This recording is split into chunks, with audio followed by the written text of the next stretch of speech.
Nu skal vi teste vandbindingsevnen af 3 forskellige jorder. Og jeg kalder den her test for kapillartesten. Og det er fordi den måler de kapillarkræfter, som der er i en jord. Forsyningsomstillingen er meget simpel. Der er 3 rør. Jeg har lagt 100 gram helt tørret jord i hver af rørene. De 100 gram indeholder altså nu 0% vand. Så har jeg lagt 100 ml vand i røret her. Og det har jeg gjort i hver af dem. I røret til venstre er der en jord med 10% humus og 33% ler. I røret i midten er der en jord med 1,8% humus og 33% ler. Og i røret til højre er der rent sand. De 2 jorder er også dem, vi har kigget på tidligere i videoen. Og sandet er til for at skabe en referenceramme, fordi både humus og ler har vandbindingsevnen hver for sig. Og derfor er det spændende at sammenligne os med sand, som har den ringeste vandbindingsevne. Jeg tager nu de 100 ml vand, hælder op i røret. Det gør jeg for hver af de 3 rør. Og så ser vi, hvor meget vand der drypper igennem, og hvor meget vand jorden kan holde. Og det vand jorden kan holde, det er sådan set et udtryk for jordens totale vandbindingsevne. Og den får man så opgivet i milliliter per 100 gram.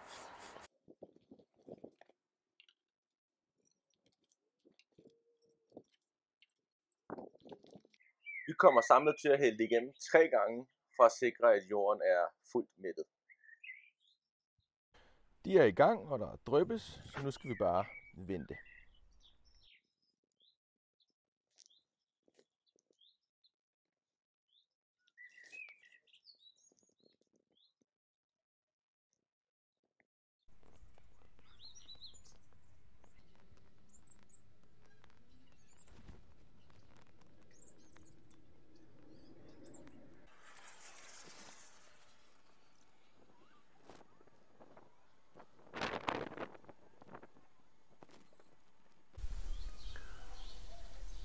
Under drypningen her ser vi sådan set flere interessante ting. For det første ser vi til venstre, at farven i vandet er væsentligt mere gylden eller næsten over mod det brunlige. Og det er simpelthen den høje mængde huminsyre, som er i den humusrige jord. Og de huminsyre er fyldt med næringsstoffer, og det er derfor, der bare er flere næringsstoffer i en humusrig jord. Den i midten er meget klar væske, det er 1,8% humus, og man kan se, at der ikke rigtig er noget huminsyre stort set. Og selvfølgelig den over til højre, intet, da det bare er sand. For det andet ser vi, at den humusrige jord, den er allerede ved at være dryppet færdig. Porositeten er altså høj i den humusrige jord. Vandet glider hurtigt igennem, den kan hurtigt komme af med vandet.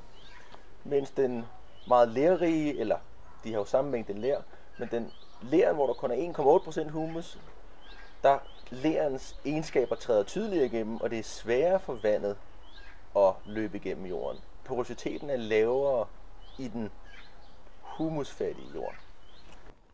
Gennemløbet for jorden med 10% humus er færdig, så nu venter vi blot på jorden med 1,8% humus og sandjorden.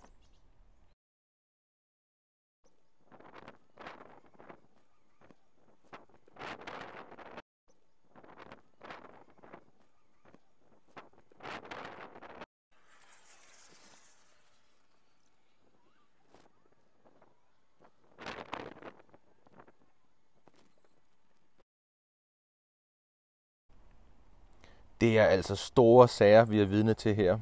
Fra den humusrige jords gennemløb var færdig, har det taget 12 minutter til den humusfærdige er færdig. Forestil dig, at det her repræsenterer 2 markjorder, og det regner. I den humusrige jord tager jorden imod vandet. Vandet kan trænge igennem jorden, og jorden holder på vandet som en svamp. I lerjorden med 1,8% humus ser vi, at den er svært gennemtrængelig. Hvis regnen falder hurtigt og i store mængder, løber regnvandet af som overfladevand.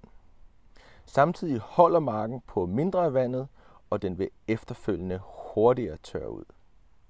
Nu får de lige en refill 2 gange med det vand, som er løbet igennem, og så laver vi den endelige afmåling.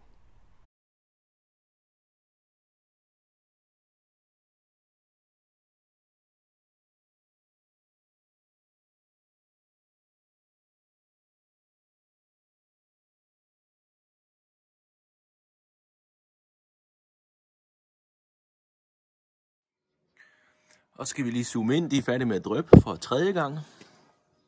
Og her har vi jorden med 10% humus. Og den er nede omkring, at den har holdt på 56 ml vand. 44 ml vand er dryppet igennem. Jorden med de 1,8% humus, der er næsten 57 ml vand dryppet igennem, og den har derfor holdt på 43 ml vand. Og sandjorden, der er 69, næsten 70 ml vand løbet igennem, og den holder dermed på ca. 30 ml vand per 100 gram sand.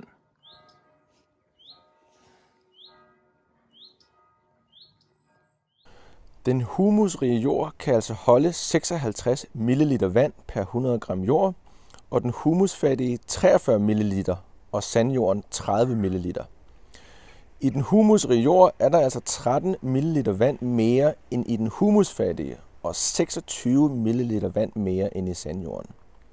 Regner vi på en kvadratmeter jord i 30 cm dybde, så er der ca. 300 kg jord i de øverste 30 cm.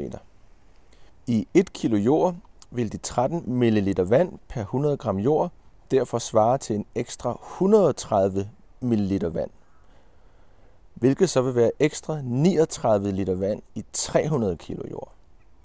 Så på 1 kvadratmeter er der altså ekstra 39 liter vand til rådighed i den humusrige jord, og den har en næsten dobbelt så stor vandbindingsevne som sandjorden.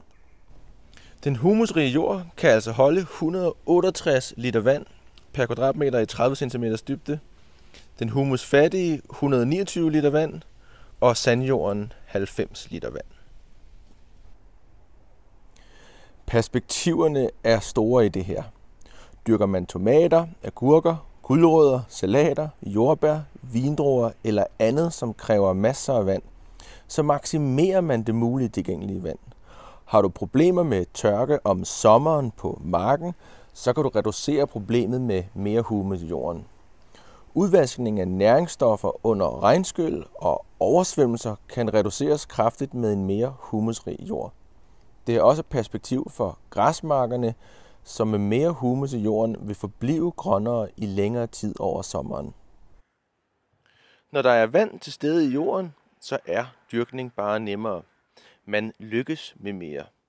Samtidig bibringer de andre positive fordele i humus til større succes.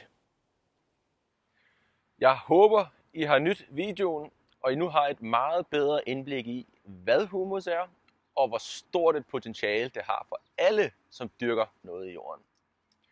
Jordbonitet er et gammelt begreb for en måde at klassificere en jords frugtbarhed. En gang drog kongens landinspektører ud i landet, og de skulle for kongen vurdere de forskellige dyrkningsarealers bonitet.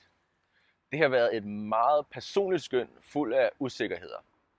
I dag klassificerer man jorder i forhold til JB-klassificeringen, og den er delvist mere analytisk, men stadig meget mangelfuld. Vores tilgang er en helt ny måde at måle og vurdere jordbonitet. Det skal være slut med subjektiv skøn på sin jords frugtbarhed. Med humusindholdet og indholdet af ler og jordens totale vandbindingsevne, så kan vi med stor sikkerhed vurdere analytisk, hvor frugtbar en jord er. Kombinerer så disse tal med indholdet af tilgængelige næringsstoffer, og så har du næsten et fuldendt billede af din jords bonitet. Og hvordan du løfter humusindholdet, tænker du? Tag vores online kursus og lær alle de bedste værktøjer til at løfte humusindholdet. Værktøjer, som gælder for både planteavlere, gartnere og frugtavlere. Kurset gennemgår forudsætninger for humusdannelse. Det gennemgår fordele og ulemper ved forskellige jordbehandlingsmetoder. Det lærer dig at time din jordforbedring i forhold til sæsonen. Det behandler kompost og grøngødningsplanter. Og der er et unikt kursus om vandingsteori og det at måle sin jords vandindhold.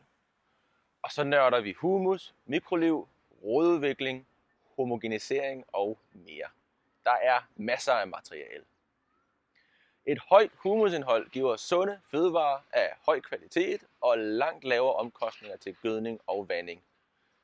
Så opret din profil, og derefter vil vores kursus igennem tekst og videoer styrke din viden om jordbunden.